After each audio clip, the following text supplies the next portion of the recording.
অন্তরের সঙ্গে কালবের সঙ্গে যুদ্ধ করা।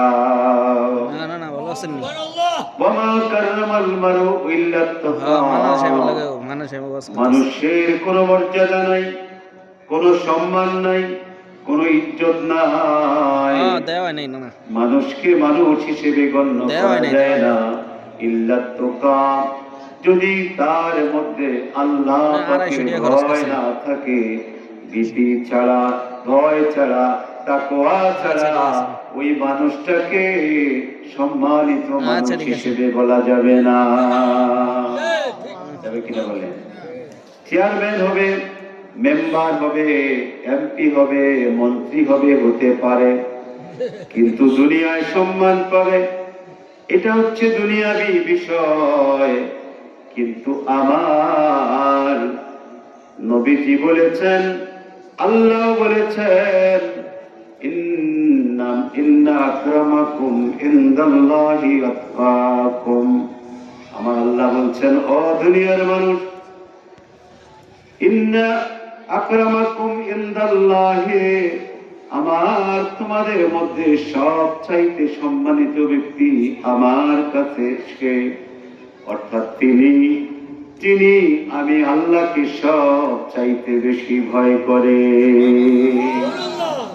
আল্লাহর ভয় যার অন্তরে আছে, দুনিয়ায় বাহ্যিক ভাবে তার সম্মান নাও থাকতে পারে, ঠিক কিনা বলেন? মানুষ তাকে দেখলে তেমন সম্মান নাও করতে পারে, কিন্তু আল্লাহ পাকের ভয়, আমার আল্লাহ স্বয়ং পবিত্র কালামে নিজেই বলেছেন, ইন্না আকরামাকুম ইনদাল্লাহি আতকাকুম, আমি আল্লাহর কাছে তোমাদের মধ্যে সব চাইতে সম্মানিত ব্যক্তি হচ্ছে সে, যে আমি আল্লাহকে সব চাইতে বেশি ভালো ভয় করে। তাহলে ভয় করতে হবে কাকে? যদি বলেন কাকে?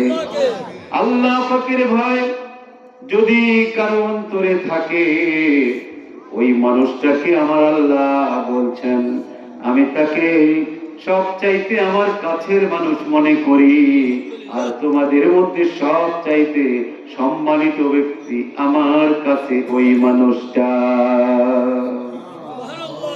অতএব ভয় যার অন্তরে নাই, আল্লাহ পাকের ভয় যদি না থাকে, আপনি হাজারো ইবাদত করবেন, কোনো কাজে আসবে না। আসবে কিনা বলেন?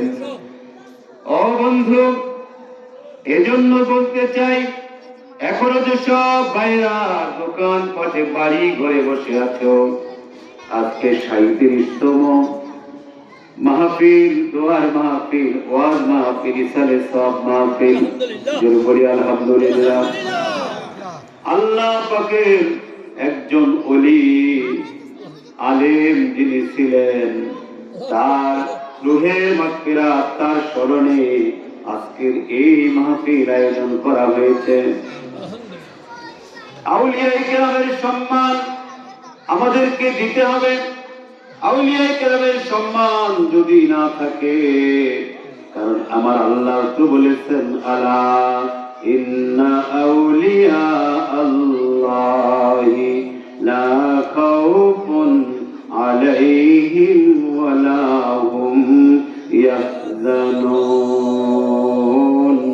আমার আল্লাহ বলছেন, ও দুনিয়ার মানুষ, যারা আমার বন্ধু, ওলি মানে বন্ধু, এর ওলির বহু বচন হচ্ছে আউলিয়া। আলা ইন্না আউলিয়া আল্লাহি, যারা আল্লাহর বন্ধু, অবশ্যই তাদের ভয় নাই, তাদের কোনো ডর নাই, তাদের কোনো চিন্তা নাই।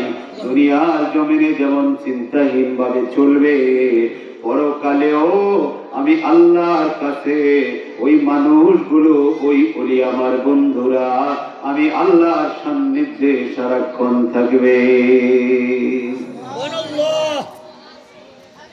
বন্ধুরা আমার, এত সুন্দর মাহফিল আয়োজন হলো, এত সুন্দর প্যান্ডেল হলো, আলোক সজ্জা করা হলো, এখন আবার বেশি শীত নাই, ঠিক কিনা বলেন?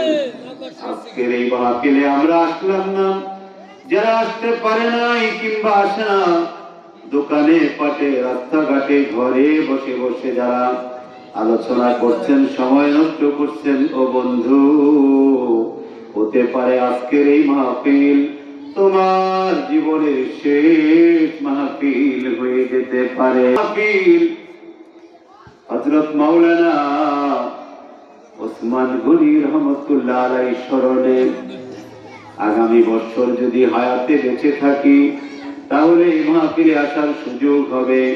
যদি তার আগে আমাদের মালাকুল মউত এসে হাজির হয়ে যায়, আল্লাহ পাকের দরবারে আমার আপনার নাম লেখা হয়ে যায়, হায়াতটা শেষ হয়ে যাবে। এই হায়াত শেষ হয়ে গেলে 1 বছর পরে তো এই মাহফিল আমি আর পাবো না। এই জন্য বলতেছি বন্ধুরা, আমার আল্লাহ বলছেন, ও দুনিয়ার মানুষ, তোমরা দুনিয়ায় এসেছো, এই দুনিয়াটা খেলার জায়গা নয়, তামাশা করার জায়গা নয়, ঠিক কিনা বলেন? এই দুনিয়ায় আসছো, এখন তুমি এসেছো, আমার আল্লাহ বলছেন, ওয়ালাকাদ জিতুমুনা ফুরাদান কামা খালাকনাকুম আউওয়ালা মাররা। বলেন আল্লাহু আকবার। আল্লাহু আকবার। আল্লাহ বলছেন, ও দুনিয়ার মানুষ, দুনিয়াটা নিয়ে কেন এত বাহাদুরি করো, কেন এত বড়াই করো, কেন এত হাম্বড়া ভাব দেখাও, কেন ড্যামকিয়ার হয়ে চলো, তোমার মনে কি একটু ভয় নাই? আল্লাহ বলছেন, ওয়ালাকাদ জিতুমুনা ফুরাদান, ও দুনিয়ার মানুষ, তুমি দুনিয়ার মধ্যে এসেছো একা। ওয়ালাকাদ জিতুমুনা ফুরাদান কামা খালাকনাকুম